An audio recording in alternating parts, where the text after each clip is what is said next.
आज जो टॉपिक हम लोग लेके चल रहे हैं उसका नाम है ट्रेपीजियम, जिसको हिंदी में हम लोग बोलते हैं समलम चतुर्भुज। ठीक है, तो समलम चतुर्भुज का डेफिनेशन क्या करता है कि वैसा चतुर्भुज, देखिए पहले तो फिगर ही हम बना देते हैं।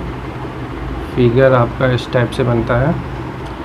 समलम चतुर्भुज जो है एक ऐसा चतुर्भुज होता है जिसमें आमने सामने की कोई दो भुजा, ठीक है, देखिए आमने सामने का कोई दो भुजा पैरेलल होगा। पैरेलल यानी कि समानांतर होगा। देखिए ये जो साइड है आपका, ये वाला साइड और ये साइड, ये दिख रहा है आपको, ये क्या है, समानांतर होना चाहिए। समानांतर का मतलब पैरेलल। पैरेलल का मतलब क्या हुआ कि अगर इन दोनों साइड को, पहले इसका नाम लिख दीजिए आप, ABCD इसका नाम हो गया, ठीक है। तो इसमें क्या है कि अगर आप AB साइड को और DC साइड को आगे बढ़ाइएगा इसको, चूँकि ये पैरेलल है, तो पैरेलल होने के कारण क्या है कि ये दोनों साइड को जब आप आगे बढ़ाइएगा तो ये साइड कभी भी कटेगा नहीं, इंटरसेक्ट नहीं करेगा, प्रतिच्छेद नहीं करेगा, है ना। हम आपको बता चुके हैं कि वैसी रेखा जो है जो आपस में कभी कटती नहीं हो, समानांतर रेखा कहलाती है। ठीक है, तो आप देख पा रहे हैं कि ये जो साइड है आपका AB और दूसरा DC, ठीक है, ये दोनों साइड कैसा है, समानांतर है यानी पैरेलल है, और बाकी का जो दोनों साइड है, remaining two sides are non parallel, है ना, मतलब दोनों भुजा जो है बाकी का वो समानांतर नहीं होगा। ठीक है, तो लिखेंगे क्वाड्रिलेटरल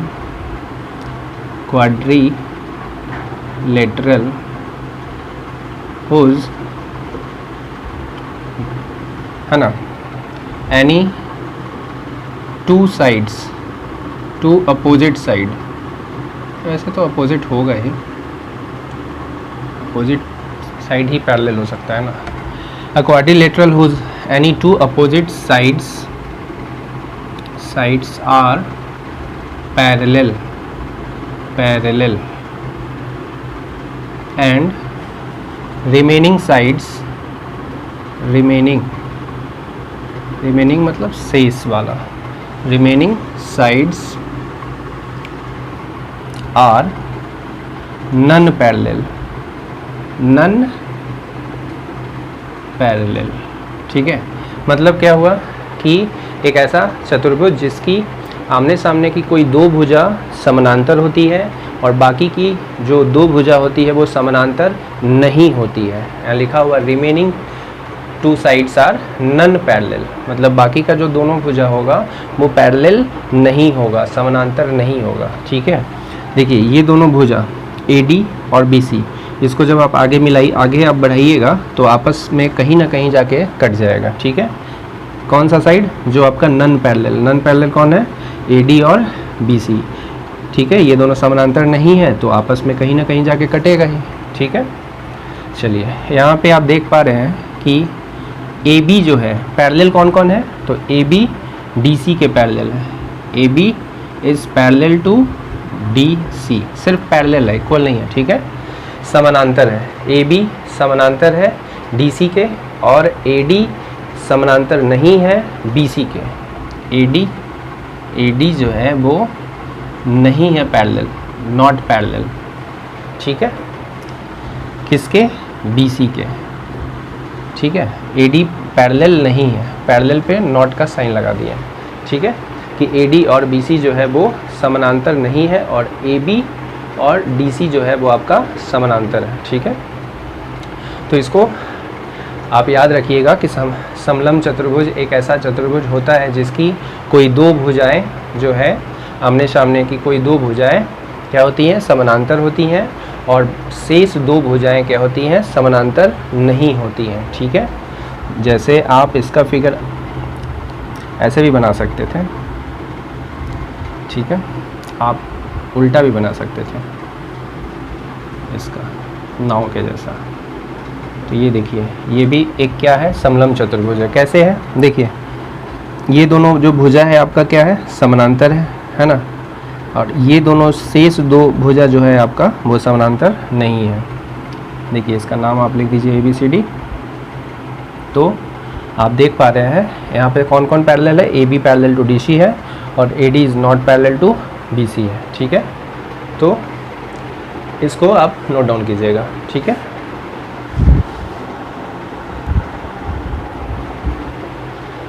तो इसी चीज़ को जो है हम लोग इसमें थोड़ा आगे देख लेते हैं। आगे क्या है कि आइसोसेलेस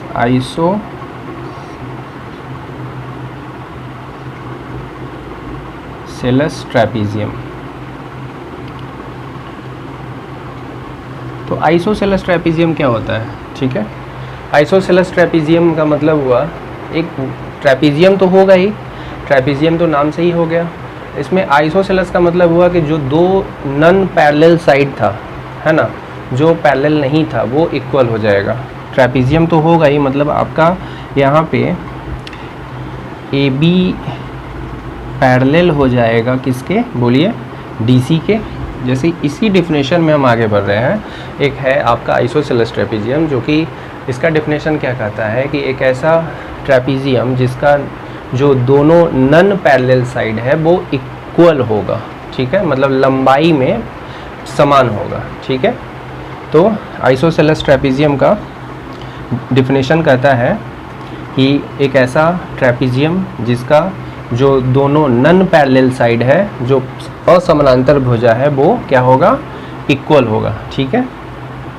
चलिए, तो यहाँ पे आपका AD जो है वो लेंथ में इक्वल हो जाएगा, होना चाहिए किसके, BC के। तो ये आइसोसेलेस ट्रैपीजियम का डिफिनेशन है, ठीक है। तो इसी चीज़ को आप लिखना चाहें तो लिख सकते हैं कि एन आइसोसेलेस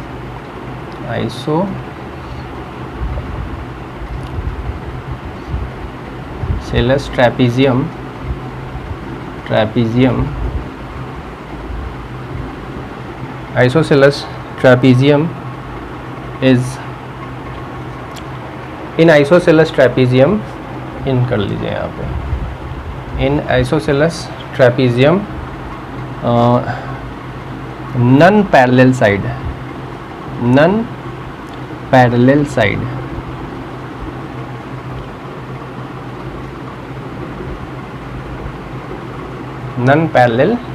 साइड्स आर क्या होता है, इक्वल होता है, ठीक है। इसका प्रॉपर्टीज़ हो गया, है ना, कि इन आइसोसेलेस ट्रैपीजियम में क्या होता है कि जो नन पैरेलल साइड है, नन पैरेलल साइड आप देखे हैं अभी यहाँ पे NON कर लीजिए इसको, ठीक है। Non parallel sides are equal, लंबाई में क्या होगा, बराबर होगा। AD किसके बराबर हो गया, BC के, ठीक है। चलिए, तो इसको याद रखिएगा। Sum of interior angles of a quadrilateral is 360 degree. मतलब क्या कि चतुर्भुज के चारों कोनों का जो योगफल होता है वो कितना डिग्री होता है, 360 डिग्री के बराबर होता है, ठीक है। तो ये चीज़ हम लोग थ्योरम के रूप में अभी प्रूफ करेंगे, ठीक है, कि आखिर क्या कारण है कि आप चतुर्भुज के चारों कोनों को जोड़ने पे 360 डिग्री आता है, ठीक है। तो इसके लिए क्या करेंगे, एक क्वाड्रिलेटरल आप बना लीजिए, किसी भी टाइप का एक चतुर्भुज बना लीजिए। चलिए, मान लेते हैं कि ये आप एक चतुर्भुज बना दिए, आप कुछ भी नाम लिख दीजिए, ABCD नाम लिख दिए, ठीक है। आपका जो स्टेटमेंट है थ्योरम का, बेसिकली कहना ये चाह रहा है कि किसी भी चतुर्भुज के चारों कोनों का योगफल 360 डिग्री होता है। इसी चीज़ को हमको प्रूफ करना है, ठीक है। आपका स्टेटमेंट यही कह रहा है कि sum of interior angles of a quadrilateral भी 360 डिग्री, यानी किसी भी चतुर्भुज के चारों कोनों का जो जोड़ होता है वो कितना होता है, 360 डिग्री के बराबर होता है। इसी चीज़ को आपको प्रूफ करके दिखाना है, ठीक है। तो चलिए, इसके लिए क्या करेंगे, एक हम लोग कोई सा भी क्वाड्रिलेटरल बना लिए, ठीक है, कोई सा भी एक क्वाड्रिलेटरल बना लिए। उसके बाद जो है आप इसका नाम लिख दिए ABCD। उसके बाद आप लिखिएगा कि let ABCD be a simple quadrilateral आप मान लिए, है ना। और आप एक काम कीजिएगा, इसको प्रूफ करने के लिए, चूँकि आपको प्रूफ करना है कि 360 डिग्री होगा, इसके सभी एंगल्स का सम तो इसके लिए आप कोई सा भी एक डायगोनल को बना दीजिएगा, ठीक है। एक डायगोनल आप इसको ड्रॉ कर लीजिएगा, ठीक है। एक डायगोनल ड्रॉ करने से क्या होगा, ये दो ट्रायंगल में बढ़ जाएगा।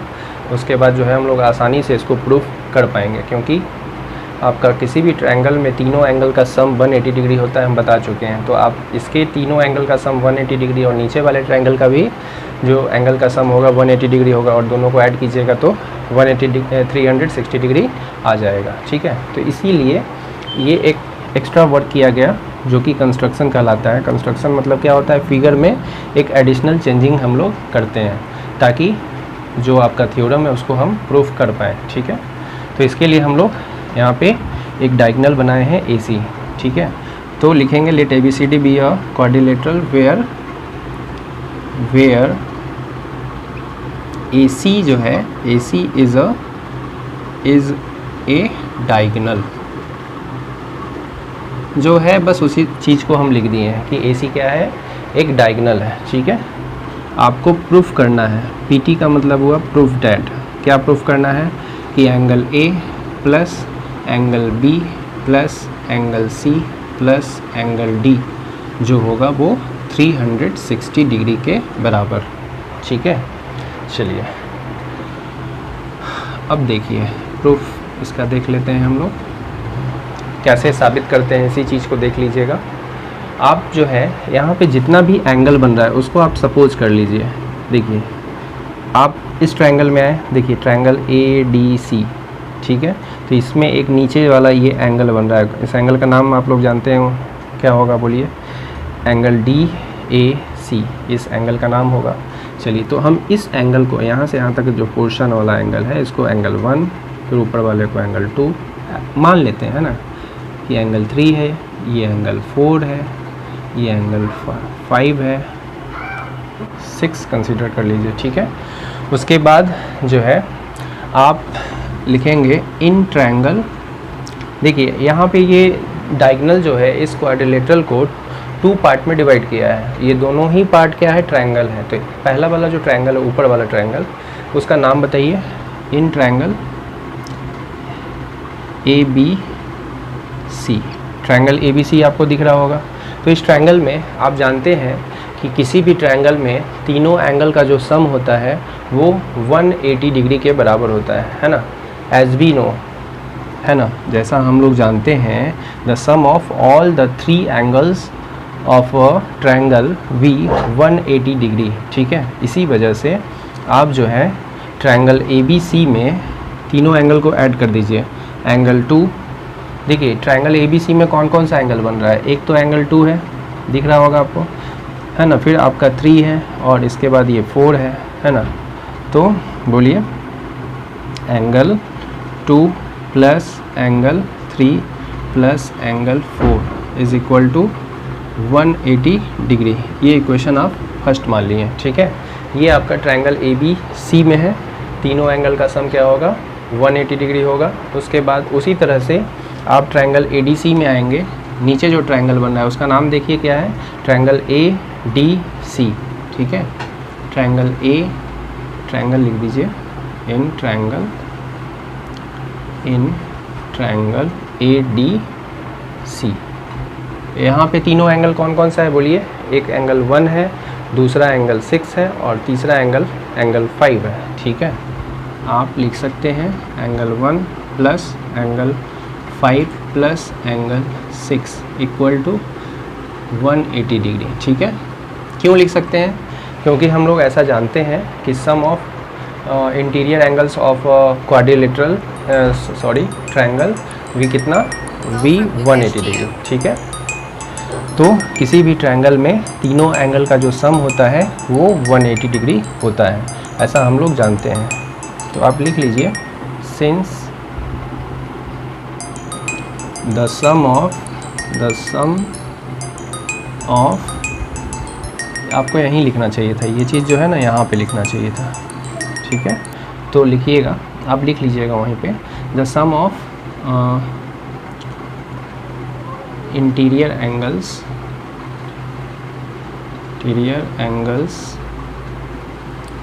ऑफ ट्रायंगल V 180 डिग्री, है ना, कि किसी भी ट्रायंगल में तीनों एंगल का जो सम होता है वो 180 डिग्री होता है।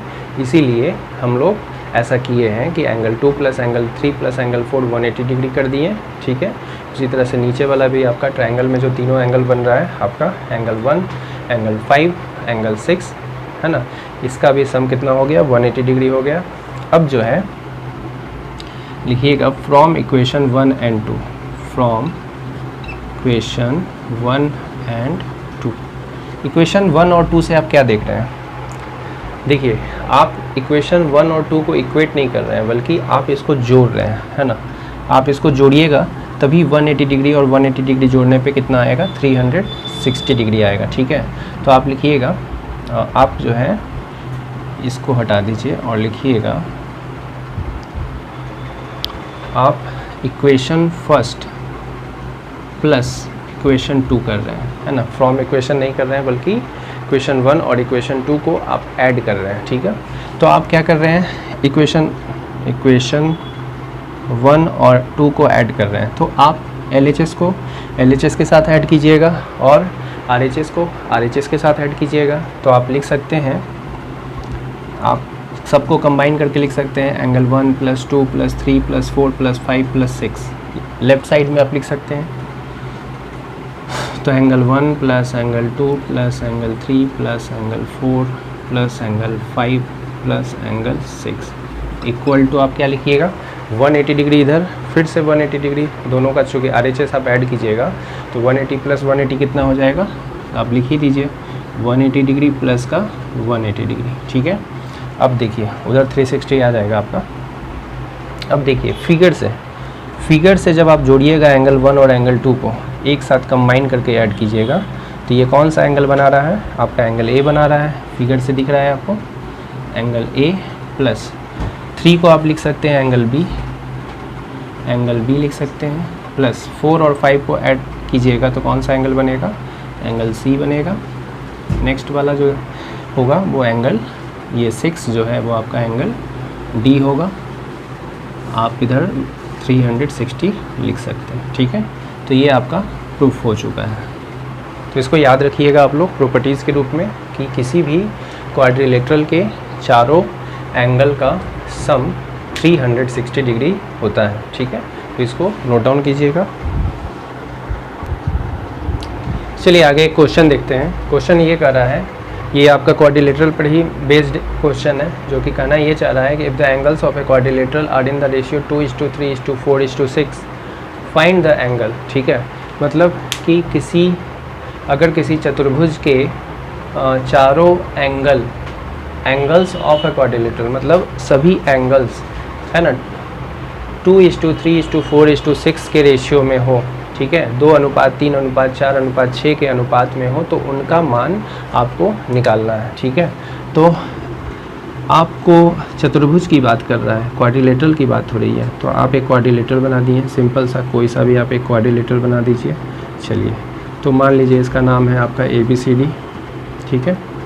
और जब भी आपका जो एंगल रेशियो में दिया होता है तो आप क्या करते हैं, जैसा हम आपको ट्रायंगल में बताए थे कि रेशियो के अकॉर्डिंग, उस रेशियो के अकॉर्डिंगली आपको एंगल को मान लेना है, ठीक है। जैसे अगर यहाँ रेशियो 2, 3, 4, 6 का है तो आप एंगल को मान लीजिए 2x, 3x, 4x और 6x, ठीक है। तो आप क्या करेंगे, मान लेंगे लेट एंगल A जो है आपका कितना है, 2x है, एंगल B आप 3x कंसिडर कर लीजिएगा, एंगल C को आप 4x मान लीजिएगा, एंगल D को आप 6x मान लीजिएगा, ठीक है। जो रेशियो दिया रहेगा, जैसे अगर 2, 3, 4, 6 है तो 2x, 3x, 4x, 6x मान लीजिए। ये x की जगह आप y भी ले सकते थे, कोई सा भी वेरिएबल ले सकते थे, ठीक है। अच्छा, अगर ये रेशियो 2, 3 के अलावे जगह पे 1, 2, 3, 4 होता तो आप उसके अकॉर्डिंग मानते, x है ना, 2x, 3x, 4x ऐसा मानते हैं। मतलब जो भी रेशियो दिया रहेगा उसी रेशियो के अकॉर्डिंगली आप एंगल को क्या करेंगे, मानेंगे, ठीक है। चलिए, उसके बाद जैसा आप जानते हैं कि चलिए उसके बाद जो है आप लोग क्या कीजिएगा, जैसा हम जानते हैं कि किसी भी क्वाड्रिलेटरल के चारों एंगल का सम कितना होता है, 360 डिग्री होता है, ठीक है। तो आप लिखिएगा इन क्वाड्रिलेटरल ABCD, है ना, आप लिखेंगे angle A plus angle B plus angle C plus angle D और लिखेंगे 360 डिग्री के बराबर। जैसा आप पढ़ चुके हैं कि किसी भी क्वाड्रिलेटरल में चारों एंगल का सम कितना होता है, 360 डिग्री होता है। किसी चतुर्भुज के चारों कोणों का योगफल 360 डिग्री होता है, ठीक है। उसके बाद जो है आप एंगल A की जगह रिप्लेस कर सकते हैं कितना, 2x, B की जगह आप लिख सकते हैं 3x, C के प्लेस पे आप लिख सकते हैं 4x, उसके बाद D के प्लेस पे 6x, ठीक है। और ये हो गया 360 डिग्री के बराबर। अब जोड़ दीजिए इसको, कितना x है देखिए, 6 4 10 3 13 और 2 15, 15x इक्वल टू हो गया 360 डिग्री। अब जो है आप जो है x का वैल्यू निकालेंगे, कैसे निकालेंगे, आप इसको 360 डिग्री बाई 15 कीजिएगा, ये जो मल्टीप्लाई में है वो डिवाइड में आ जाएगा, 15 से काटिएगा इसको, 15 दूना 30, फिर हो गया 6 और 0 यानी कि 15 चौको 60, है ना, 15 दूना 30 हो गया और 6 और 0 यानी कि 15 चौको 60 यानी 24 आ गया। तो 24 ये किसका वैल्यू आया, ये आया आपका x का वैल्यू 24। और चूँकि आपको एंगल्स निकालने थे तो एंगल देख लीजिए आप, एंगल आपका कितना है, एंगल A 2x है, तो 2 इंटू एक्स का वैल्यू क्या है आपका 24, तो 24 दूना आप कीजिएगा 48 डिग्री आ जाएगा, ठीक है। उसके बाद आप एंगल B निकालेंगे, B का वैल्यू 3x है, तो 3 इंटू एक्स का जो भी वैल्यू आप लाए हैं वो आप लिख दीजिए, 24 तिहाई 72 डिग्री, ठीक है। फिर 4 इंटू एक्स कीजिएगा 24, 24 को हो गया 96 डिग्री। और ये आपका D है 6x यानी 6 इंटू 24 कीजिएगा, इसको मल्टीप्लाई कीजिए, 6 4 के 24, 4 हाथ में रहा 2, 6 दूना 12 और 2 14 यानी 144 डिग्री, ठीक है। तो इस तरह से ये इस क्वेश्चन का आंसर हो गया। आपका चारों एंगल आ गया 48 डिग्री, 72, 96 एंड 144, ठीक है। और आप चाहें तो इसको वेरीफाई कर सकते हैं क्या ये सही है। तो आप क्या कीजिएगा, इस सबको जितना भी आंसर आप लाए हैं, एंगल्स लाए हैं, आप क्या कीजिएगा उसको ऐड कर दीजिएगा। तो देखिएगा ऐड करके 360 आता है कि नहीं। तो 8 2 10 6 16 4 20 के 0 हाथ में रहा 2 2 और 4 6 6 9 15 15 और 7 15 5 20 2 22 और 4 26 26 के 6 हाथ में रहा 2 और 1 3 यानी कि 360 डिग्री आपका आ चुका है, ठीक है। तो आप इस तरह से इसको चेक कर पाएँ, ठीक है। तो आज के लिए इतना ही रखते हैं, क्लास ओवर।